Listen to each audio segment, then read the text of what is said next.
Hello, and welcome to Life's Dirty Little Secrets. I'm Chris McCurry. And I'm Emma Waddington, and our guest today sits at one of the most unexpected intersections I've come across: horror films and trauma therapy. Dr. Amy Beddows is a trauma therapist, researcher, and trainer based in Edinburgh, Scotland, and she spent her career working with survivors of sexual violence and gender trauma in the NHS services, university counselling, crisis centres, and advocacy settings across the UK and the United States. She completed a PhD in 2022 at the Child and Women Abuse Studies Unit in London, and she has published work exploring how horror as a genre both reflects and reshapes our cultural understanding of victims and survivors. Amy, welcome again to Life's Dirty Little Secrets. Thank you. Thanks for having me again. What a privilege. Yes. What a privilege indeed for us too. So you're a trauma therapist and researcher, and somehow you've ended up with a serious academic interest in horror films. So tell us a bit about how those two come together. I find that fascinating.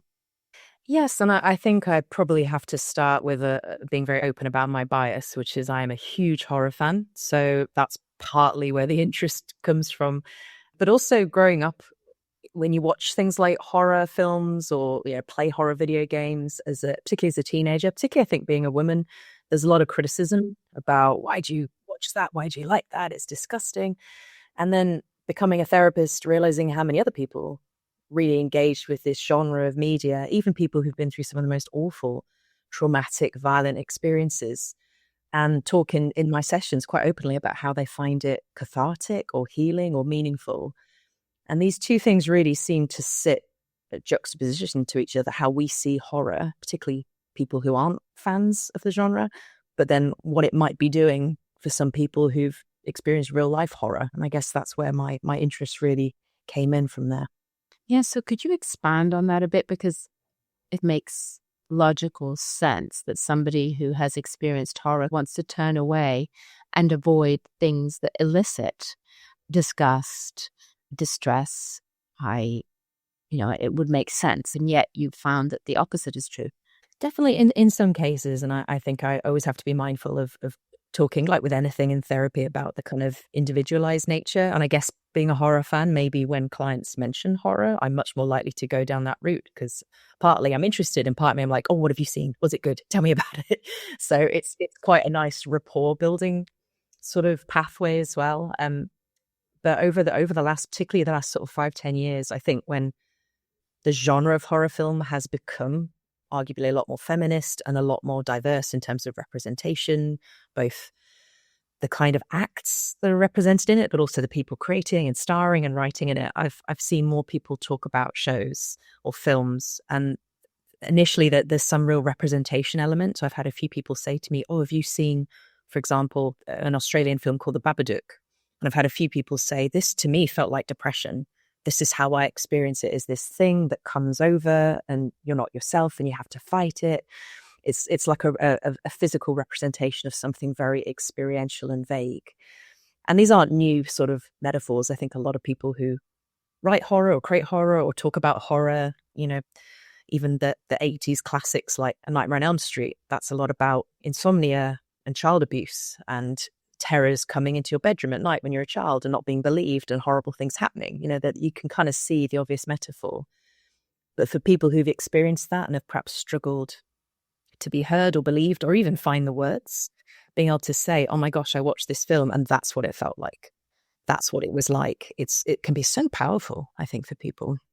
And this goes back to the Brothers Grimm, aptly named, and Mary Shelley and a lot of authors over the centuries who have written about, tales of horror and, strange things happening to children, witches eating Hansel and Gretel or trying to.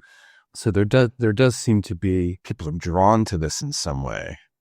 I mean, years ago, I'm old enough to remember Bruno Bettelheim, and he has his issues as a human being, but he wrote a book called The Uses of Enchantment that talks about the therapeutic benefits of fairy tales, and some of them can be quite horrific.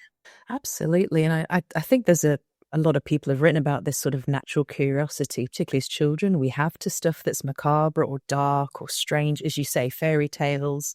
But I think a lot of people who have built communities within sort of groups of horror film fans, a big question is always, what was the first thing you saw that really scared you? What was the thing you remember watching? And it's always, oh, I was a child, I was at a sleepover, or I was watching something with an older family member, and I saw this out of context, and it was terrifying. But people say it smiling. Like Invaders from Mars. Ooh, I still get a chill. Even though you could see the zippers on the back of the aliens' costumes, it was still like, my brother and I watched that, and to this day. And it's so interesting, those formative things. For me, that it was a lot of the darker Disney. I think I grew up in an era where there's a particular Disney film called Return to Oz, which is a sequel to The Wizard of Oz.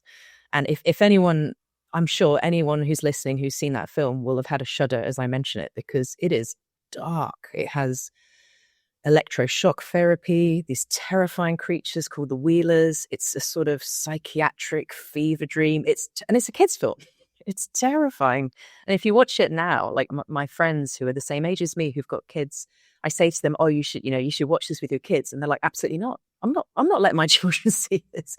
And these are things we grow up on, but there is such a kind of innate curiosity in children, I think. And then as you get older and you become a teen, that's kind of the taboo, the forbidden, oh, we can now watch 15s, we can watch 18s, we can access this and this. But it's so inherent, I think, and I think it could be linked to people being fascinated by true crime, people wanting to look when we see a car accident, that kind of phenomenon of oh my gosh, even though it's awful and we're looking through our fingers or covering our eyes, we're still looking. So I think there's an innate curiosity. But then when we think about the physiology of particularly engaging with something like horror that's a bit more prolonged, there's fascinating research that talks about the impact on our brains in terms of when you're sort of getting into the real fear of the film and your body's releasing a lot of cortisol and adrenaline and the fight or flight hormones and you're feeling on edge. And then there's like a reveal or a release and you get the huge endorphin rush and you get a dopamine hit and it feels really good. So it's like being on a roller coaster or rock climbing. And for some people, their brains are wired in a way that means they get the true hit of endorphin and it's really enjoyable. Whereas other people, I have a very good friend who's a therapist who cannot even think about horror films. She gets really upset and anxious.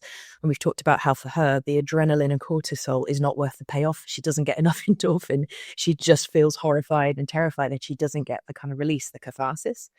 So there's even physiological suggestions that our brain makeup affects how we engage with horror and whether we get a kind of release from it or whether it just upsets us. So there's so many pieces that hasn't really been fully researched or pieced together as fully as it could be.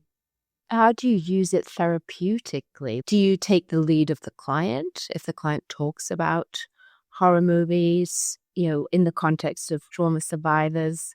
Absolutely taking the client's lead. And I think whenever I speak about this in clinical settings, people always get horrified because they think I'm sitting clients down, I'm putting films on, I'm making them watch awful stuff, which obviously isn't what I would do. But I think whenever people say, oh, I go home and I watch some TV or I stream or I go to the cinema, I always ask, what do you watch? What do you engage with? What kind of things? What genres? What formats?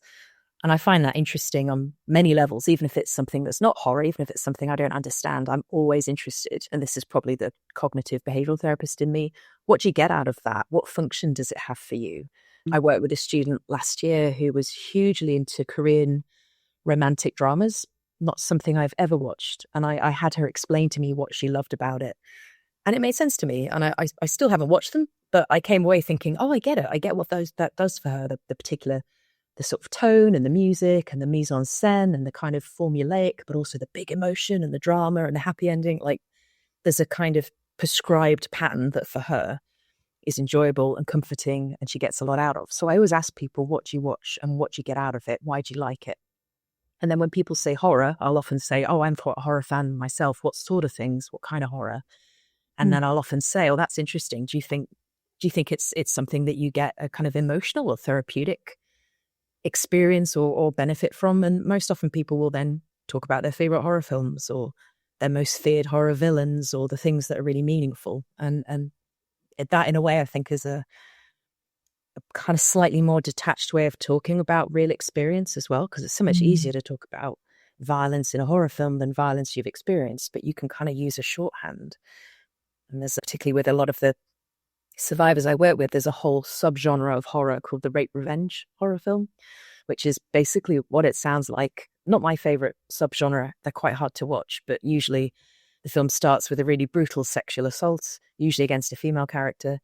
The female character then kind of goes away, regroups, recovers, and then the final act is revenge. And she gets usually very creative, very horrific, bloody revenge against the usually men who abused her.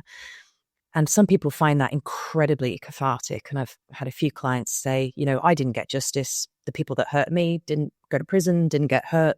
There was no accountability. Watching these films, I get a sense of justice. I see it happen to other people. So even in that specificity, there's a real need that they're meeting through horror that society hasn't met. And it's such a great way to get into those really difficult conversations, I think. That is so interesting. So it's like an exposure process, sort of starting to talk about your own experience through the movie. Is that part of the process that you're describing here? I think there definitely can be an exposure element. And I think that's about helping people experience some of those really important but sometimes painful emotions, but in almost like a vicarious secondhand sort of way.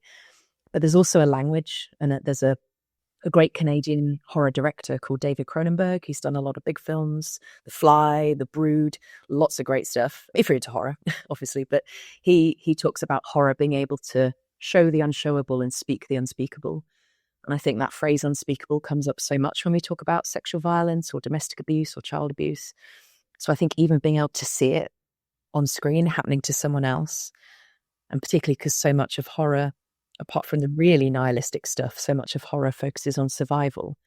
There's usually at least one character who survives, gets to the end, makes it out.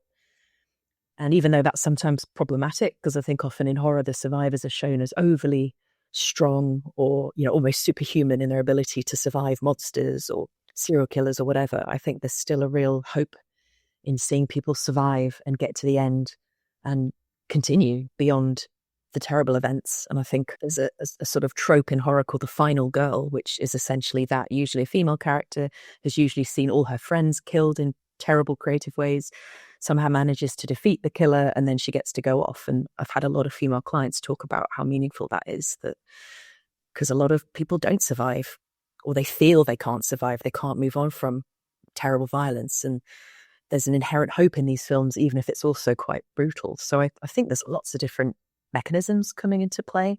And there's a really interesting author called Ricky Schubart who talks about, she calls it edgework, the idea of exploring emotions on the edge of things, whether it's horror film, whether it's rock climbing or other kind of adrenaline sports, that's a safe place where people can start to process trauma because they know at any point they can switch off the film, walk away, turn the sound off, mute it.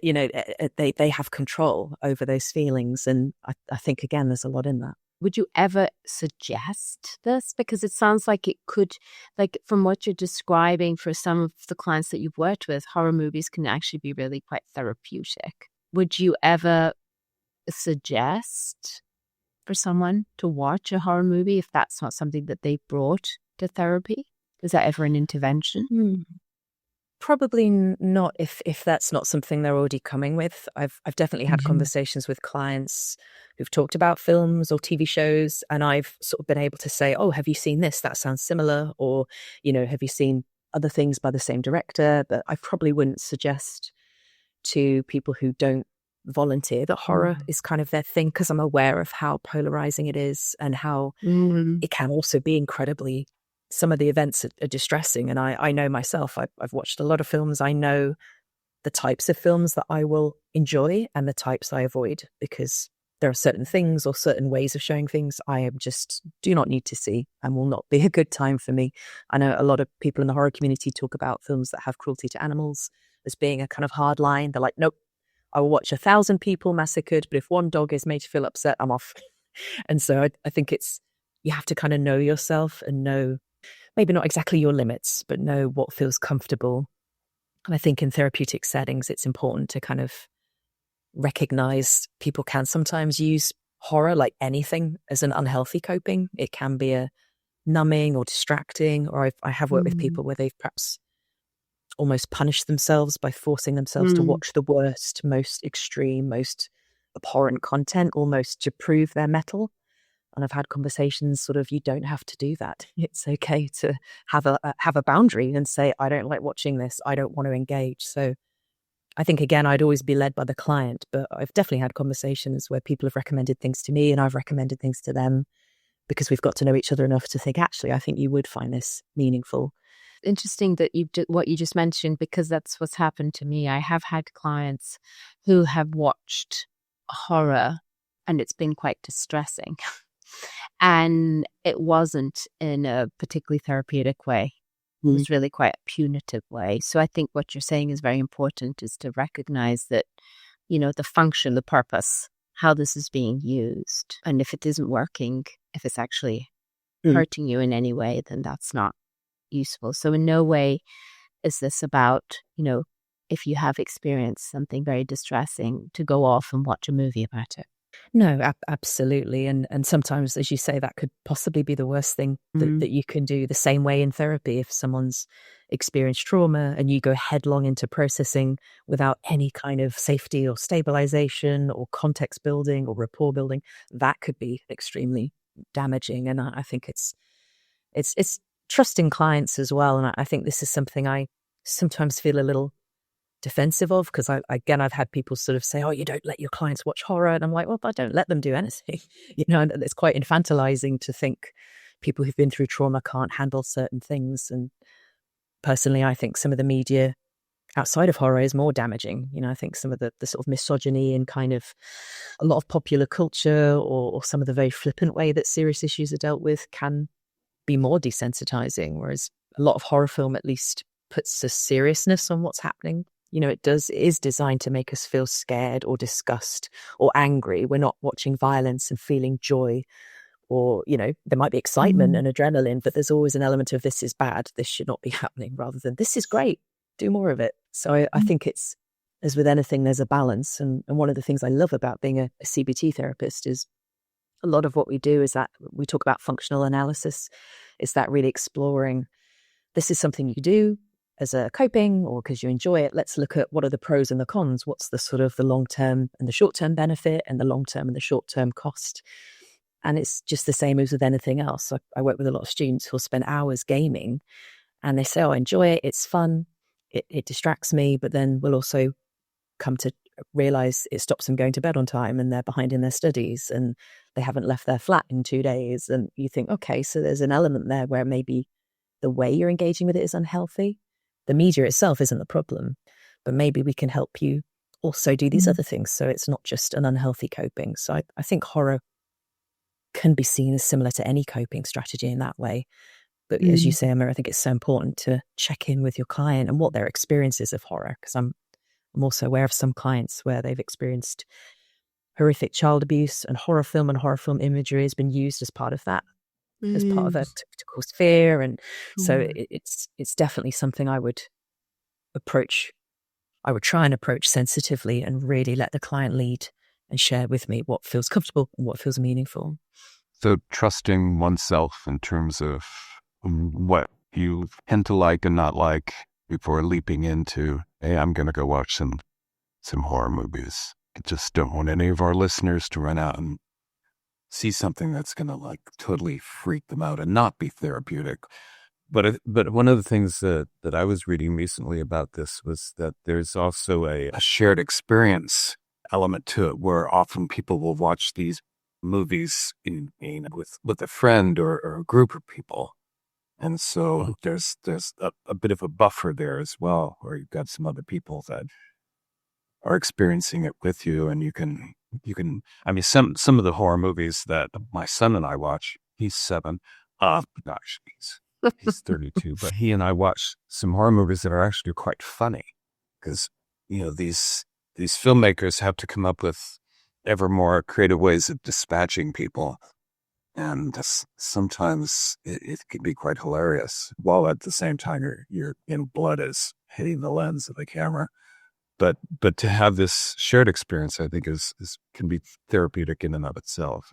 Absolutely. There's a real connection. I love seeing horror films in the cinema or at film festivals, because you get these wonderful peaks and troughs where something shocking, like a jump scare or something really horrible happens, and people in the cinema will gasp or scream, and then everyone laughs because it's that kind of that shared sort of little fight or flight kind of activation, and then that relief of, oh, we're all safe, it's all fine, wow, that was crazy. And that's so lovely because you just come out feeling like you've had a real social connection with people you don't know because you're reacted in the same way to something, and you were, I was going to say, emotionally manipulated, and that sounds really, I don't mean that in a negative way, you know, the filmmakers allowed you to have this experience and you had it together, and then you do come out, if you're seeing it with friends or family, going, oh my gosh, did you see that? Wow, that bit, that was really interesting. And I love reading people's reactions. A lot of people write online their thoughts or feelings about horror films. And in more recent, well, actually no, I'll catch myself because I think this has always been the case with horror, but there's a lot of socio-political commentary in horror as well. So I think even collectively being able to talk about things that we as a society don't talk about very well, like in the kind of post peaks of COVID, there's been a lot of horror films that have dealt with isolation and avoidance and loss of connection. And then some of the more political sort of turmoil, like horror is a great way for sort of exaggerating that and creating really fantastical explorations. And I think people do find it cathartic on that bigger level, not just for personal experience. I recently saw the most recent entry in the 28 Years Later franchise. It started off as 28 Days Later, and then now they're sort of 28 years later.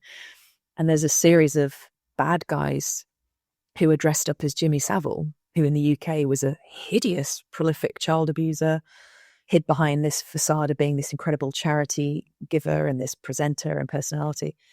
And it's really jarring and uncanny, but also it sort of recognizes the fact the UK hasn't really come to terms with what happened with him. And this horror film is actually exploring that and making us confront it in a really interesting way. And it's essentially a silly zombie film. So I've seen a lot of people talk about how fascinating that is, that there's things culturally we may need to reconcile, and horror can kind of go, well, here you go. We're going to present it. What are you going to do? You got to feel it. You got to think about it. You got to talk about it. And I think, things like pandemics, war, structural inequalities, racism. There was a raft of films after the Black Lives Matter movement that really dealt with the horrors of racism. And after Me Too, there was a lot of more rape revenge and kind of sexual violence-based horror films. So it's fascinating how the genre also responds to cultural, political stuff as well as that very personal experience. I think there's so much in it. I had no idea. This is completely new to me, the fact that through horror movies, political and sort of moments, cultural sort of significant moments are being explored and digested, like with satire and comedy in a way, but at the other side of the spectrum.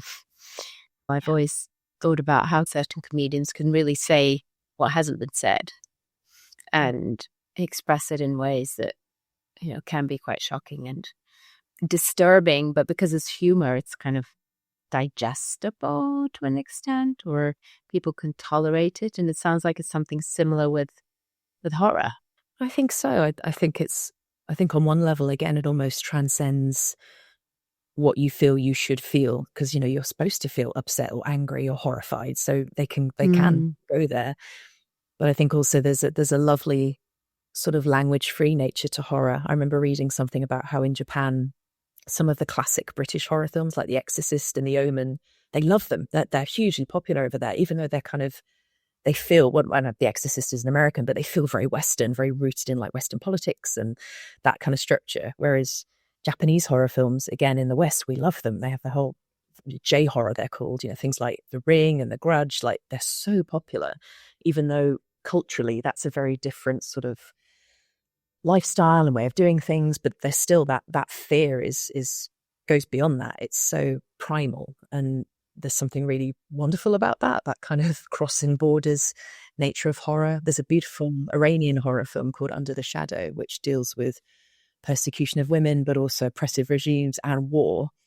And it's incredible, and it's terrifying, and it's beautiful, and it's funny, all the things you want, but you don't have to know anything about living there or having that experience to really enjoy it.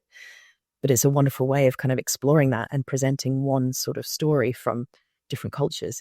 I think it's really versatile in that way, which again, a lot of clients I think connect with. They'll talk about their own identities as well as their experiences, and how it clicks. There's a huge sort of, not subgenre, but there's a wonderful LGBTQ plus representation in horror as well. And that's traditionally not always been the case. And it's actually been quite harmful. Some of the representations, particularly of trans people in horror film, has been very sad. I can't think of a better word, horrific, but sad as well. But now it's almost LGBTQ plus filmmakers and creators have embraced the genre and are really using it to express how horrific it is to deal with prejudice or how difficult it is to fit in the world, rather than themselves being a site of horror to the people around them. And I think that feels really empowering as well. And then, people like me get to see completely different stories, but I wouldn't experience in any other setting, or I would experience differently because it's so rooted in that emotion. It really,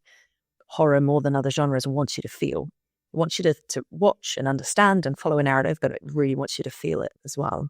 What is it specifically for you about horror movies that other genres don't do? I think for me, and I'll speak as a horror fan first, and then maybe as a therapist, although I often struggle to detach the two sometimes, but I think there's something about not just the kind of overt horror, but it's the underlying stuff as well that I find really resonates. So you can be watching a film about zombies or werewolves or vampires or aliens or some fantastical thing and go, gosh, this is scary. The effects are great. Oh, it's terrifying. But then underneath it will also be dealing with isolation or violence or fear of not fitting in or fear of mental health issues or addiction or family dynamics, really human everyday stuff. And I think horror is very good at doing both. And so, for example, there's a big film that got a lot of attention, rightly so, a couple of years ago called Hereditary with Toni Collette. Very hardcore, intense film. And a lot of it on the surface, it's about a cult. It's about a family being torn apart by this sort of generational cult. But underneath, very closely underneath, it's about grief and intergenerational trauma and family dynamics and what happens when parents don't like their kids and their kids don't live up to what parents want their kids to be. And it's fascinating. So you can watch that and go, gosh, that was a terrifying film about cults. And then you can come home and go, it's making me think about my mum and my relationship with my mum. It can kind of do both.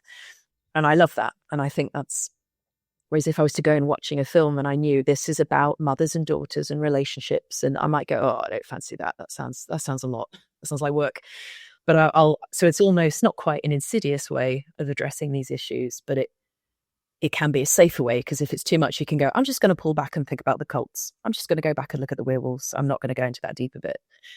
I think particularly violence against women, violence against children.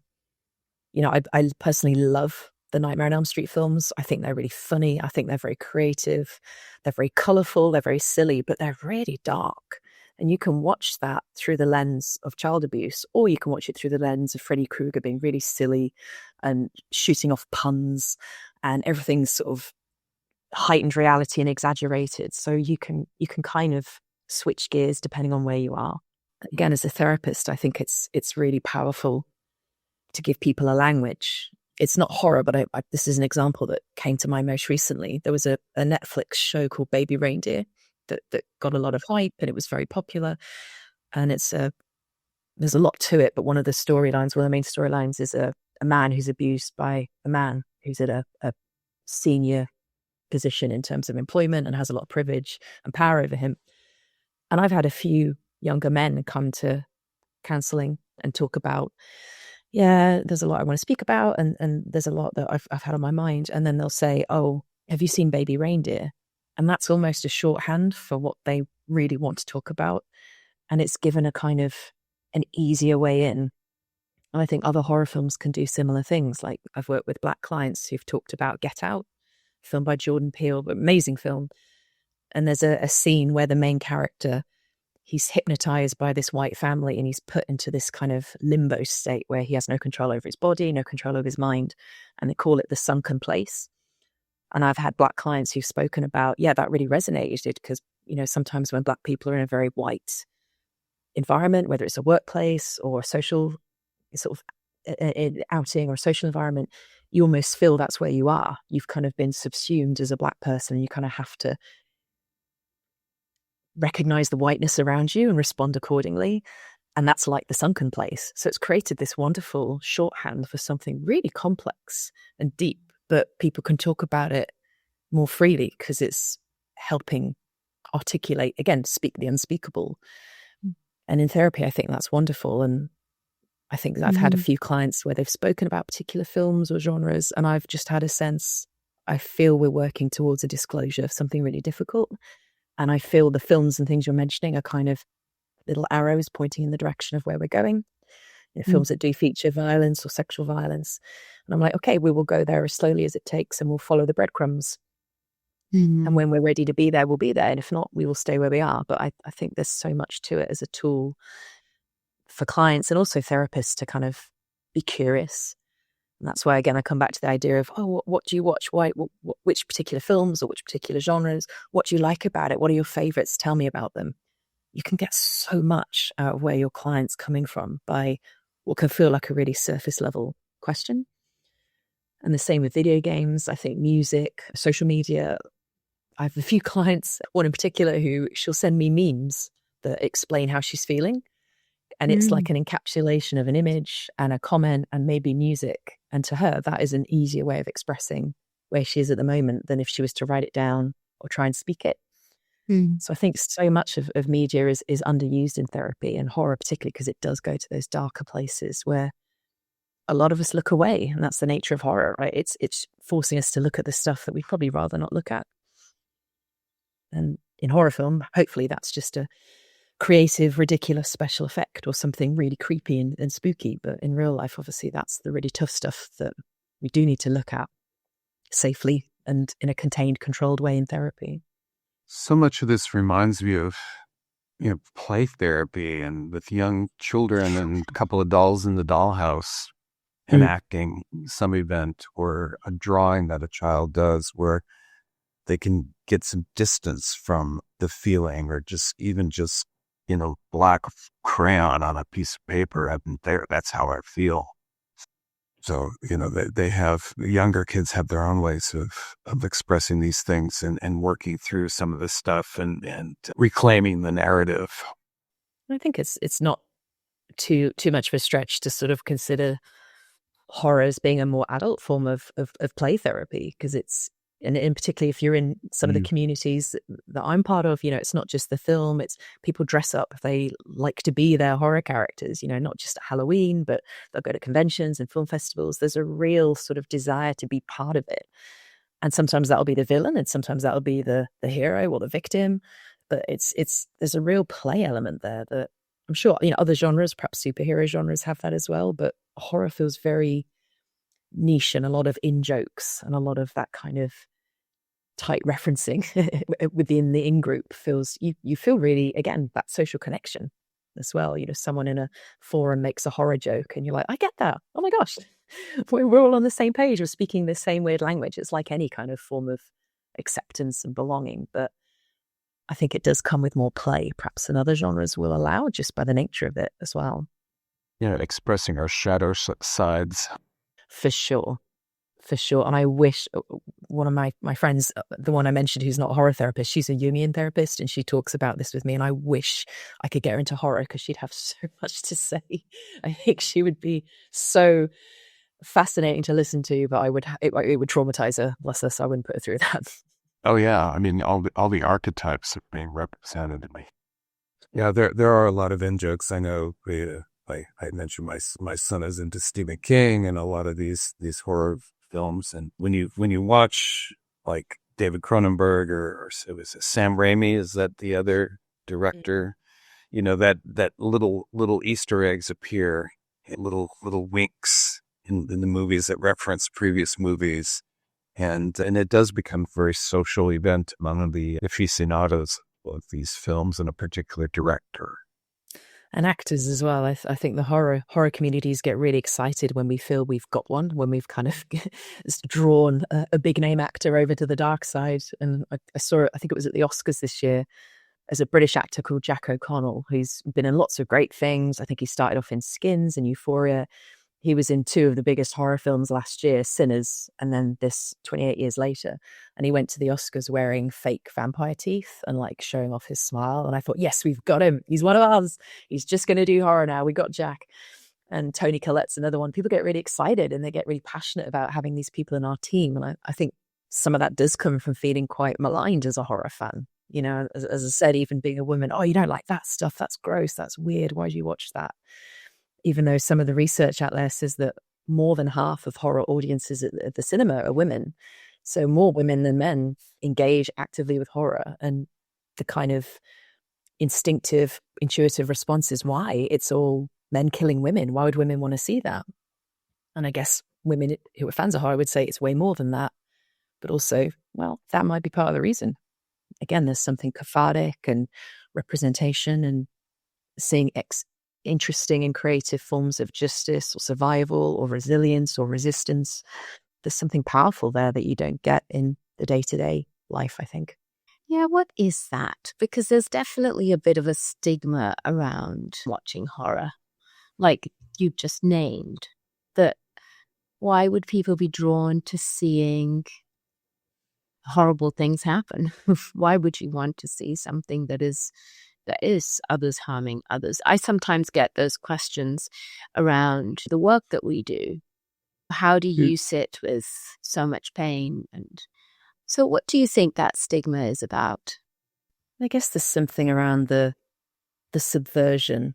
And as I say, a lot of horror right back sort of even in the 20s, 30s, 40s and 50s has been very on the fringes, I think, of sort of political and cultural and social norms. It's often very critical of the status quo and the sort of dominant societal structures. So I think there's a bit of it is the alternative and it's fringe rather than mainstream, which similar with metal music or violent video games, you know, people don't like it because they don't fully understand it. And there's a bit of a threat to the status quo. And in some horror films that it's not neatly resolved at the end, you know, the villain is bested, all the good people survive. But a lot of horror films, they don't make it that closed and neat. There's a sequel, or yeah, but he'll come back, or there's, you know, the constant threat. And then I think, again, there is this, it does feel counterintuitive to engage with something that brings up those typically uncomfortable or painful emotions. But for some people, I mean, I find it really hard watching things that make me cry.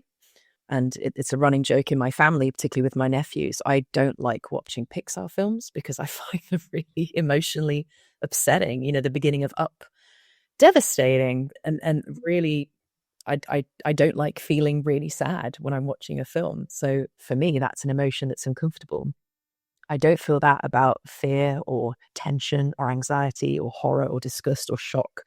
But I appreciate for other people, they'd be the opposite. You know, they love a good weepy and it's cathartic and they let the tears out and they feel kind of purged and calm afterwards. After watching a really intense horror film, I feel 10 years younger. I feel like I've shed something, particularly if I've been able to kind of have some reactions. It's activating muscles. It's using my kind of, again, yeah, my fight or flight system gets a mini workout. I feel really good after it. And I get the endorphin rush. So there's that, I say that physiological benefit, but I appreciate a lot of people don't get that. Or they might find it's hard to sit through the whole film to get the release. The same way if people are not into roller coasters, that would be probably their idea of a worst nightmare. So I think it is because it is so polarized. Not everyone has the same experience. There's a lot of very loud voices about what is and isn't okay in media, and these sort of reductive assumptions about if young people watch violent media, they'll become violent. And even though all the research shows it's way more complicated than that, that sort of narrative is still perpetuated. Oh, people play Grand Theft Auto, they're going to go out and steal cars. That's not happening. That's never happened. But you just need one car thief to have played Grand Theft Auto and people go, see, we've made a correlation there and assumed it's a causality. So again, there's just, I think it's partly the alternative nature of it. I think it's partly the polarizing nature of it. And I think it's also an easy scapegoat for bad things. You know, people love to talk about horror films being part of this dark culture that's causing the ills in society rather than being a symptom of society being ill and people looking for spaces to go to deal with those feelings or feel heard by others or seen by others. There was a really interesting study that came out of America. I think it was the University of Arizona, an academic called Colton Scrivener and his team. They found that during the COVID-19 pandemic in America, people who regularly watched horror films dealt far more better emotionally with the pandemic and the lockdown and the uncertainty than people who didn't watch horror films. And their understanding of that was horror films give people this space to emotionally prepare for disaster. Because you watch a film and you think, oh gosh, if I was in that situation, I'd do this, I'd do that, I'd do that. I wouldn't do that because that didn't work. So it's almost this mental preparation. And then when the pandemic hit and people were joking and not joking about being a real life horror film fans were like, right, we've got to stockpile water, we've got to lock the doors, we've got to do this and this. And they'd already been there in their minds as a kind of rehearsal. So interestingly, there was a lot more emotional resilience than people who hadn't had that in exposure to those kinds of media. So there's something in it. And as I say, I think all these pieces in research kind of need to be put together. But as you say, there's still very much this approach of, oh, you don't like horror films, do you? They're horrible, they're terrible, they're bad in some way. And it's like, they're just films. It's just fantasy like any other kind of fantasy. It's reminded me of a conversation we had with Jill Stoddard, where she talked about one of the most important skills is getting better at feeling uncomfortable. And it sounds like part of this could be that, well, the example you get about COVID is people feeling uncomfortable when you're watching these films just gives you a bit more resilience, perhaps. You get better at feeling uncomfortable emotions. I find it very, very difficult to watch horror movies. I do not get the endorphins. Maybe I need to get, but I'm also really bad at roller coasters. And I'm wondering if that's connected, that there's something about those experiences that just feel very uncomfortable. Whilst I do cry, and I watch lots of movies that make me cry a lot, and I'm okay with that. So it's got me thinking about this being comfortable. What are we comfortable with? What emotions are we comfortable with? And whether there is some usefulness to broadening that range in terms of emotional experiences, and whether in the horror, experiencing horror and fear is, very uncomfortable for many of us who experience something that's worth stretching. I can't say I'm going to rush off and watch a horror stretching movie. Carefully. Yeah. It's interesting thinking about from what you've said, thinking about through the framing of like the window of tolerance, like the idea of how to widen that window of difficult feelings. And I guess I think the work from some of these researchers suggests maybe for people who engage with horror, that window is slightly wider when it comes to anxiety or uncertainty, as you say, but not necessarily all emotions. And there's a lot of horror films that deal very directly with grief and loss. And some of those are really hard to watch, particularly for people who've been bereaved, because it is, again, such a deep fear, that loss of something or someone meaningful to us. It's never coming back. It's, irreparably changed. So as much as it's interesting thinking about the films people like, I think it's making me think that a good question is also, are there particular films you don't watch, or are there particular things you avoid? And as you said, is that rubbing up against the sort of friction edge of discomfort and intolerable?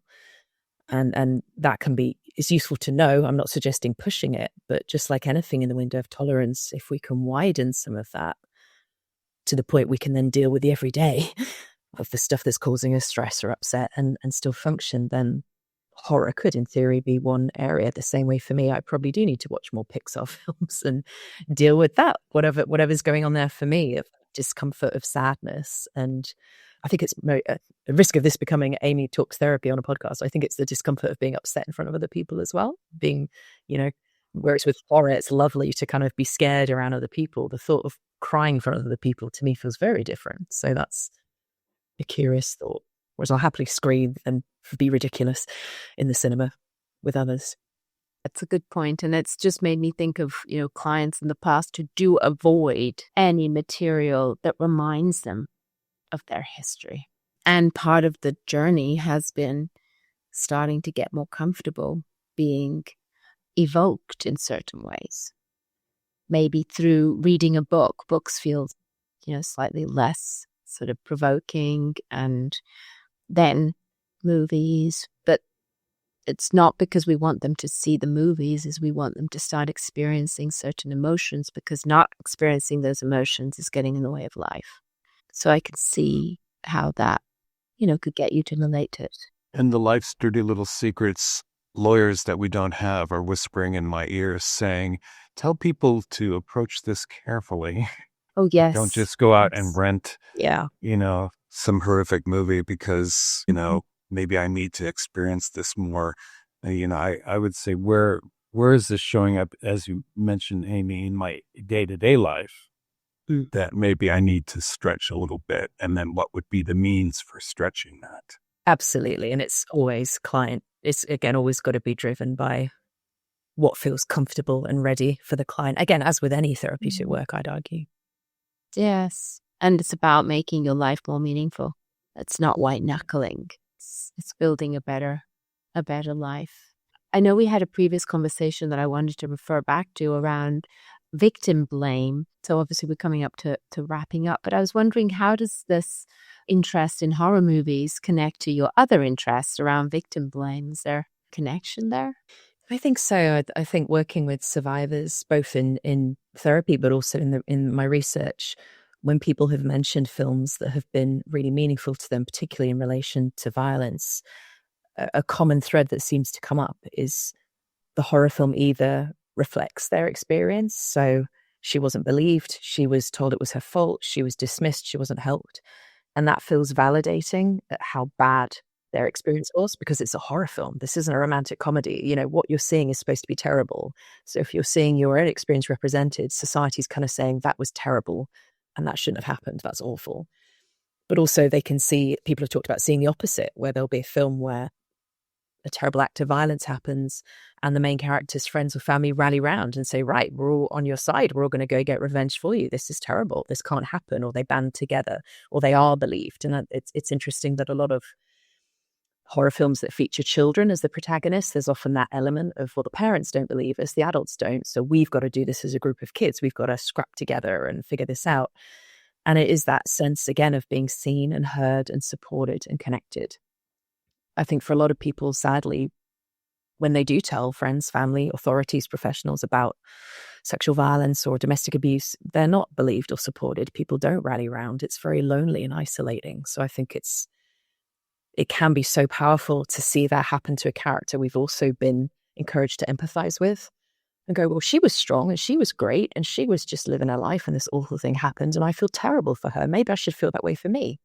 Maybe I should feel empathy for myself rather than blaming. And one of the things that horror is often criticized for is the kind of male violence against women and women being shown as passive or helpless victims. But I worked with a client in particular who said she needed to see that, because she constantly said to herself, why didn't I fight him off? Why wasn't I this strong? And actually, men are stronger than women.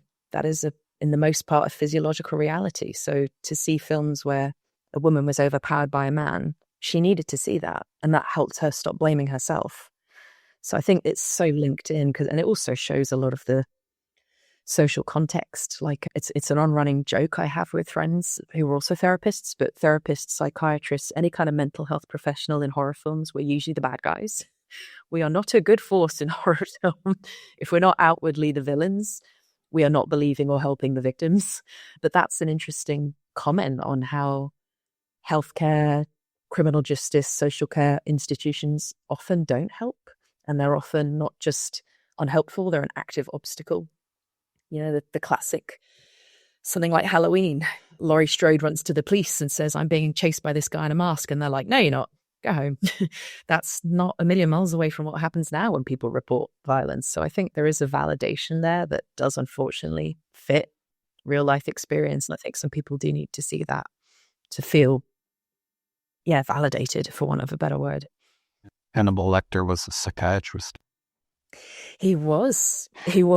Oh, there's so many. I could list them all, because it's an on-running joke with me and my partner whenever we watch films and we're like, oh, there's a therapist. It's like, oh, they did it. It's going to be them.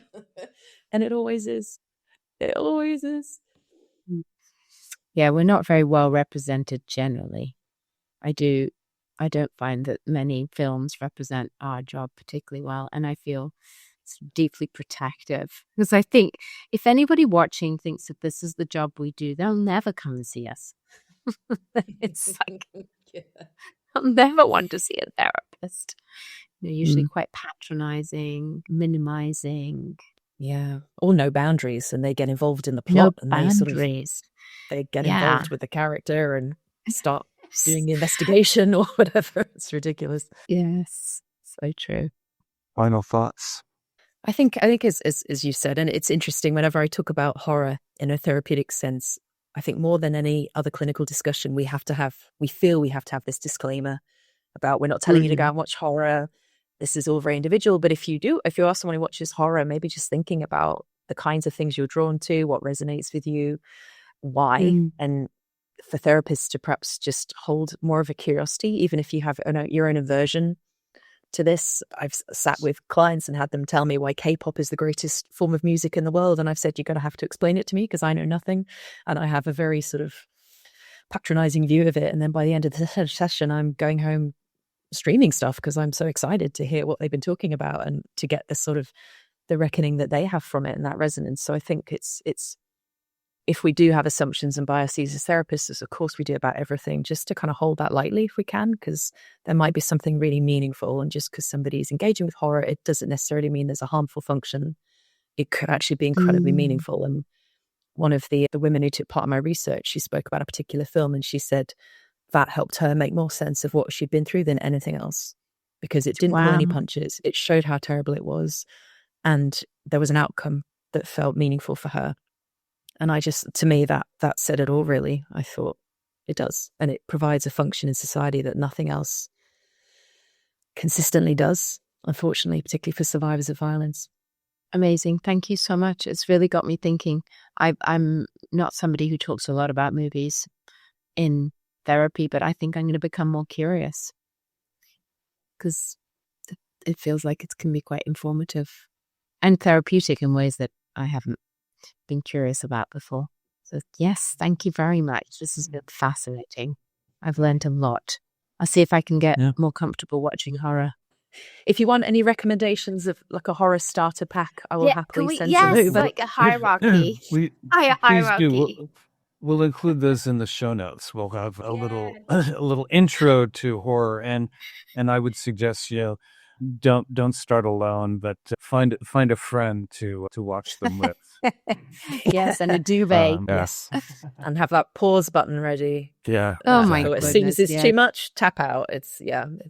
Well, thank you, Amy. This has been fabulous. Thank you for all the work that you're doing in this area. Thank you so much.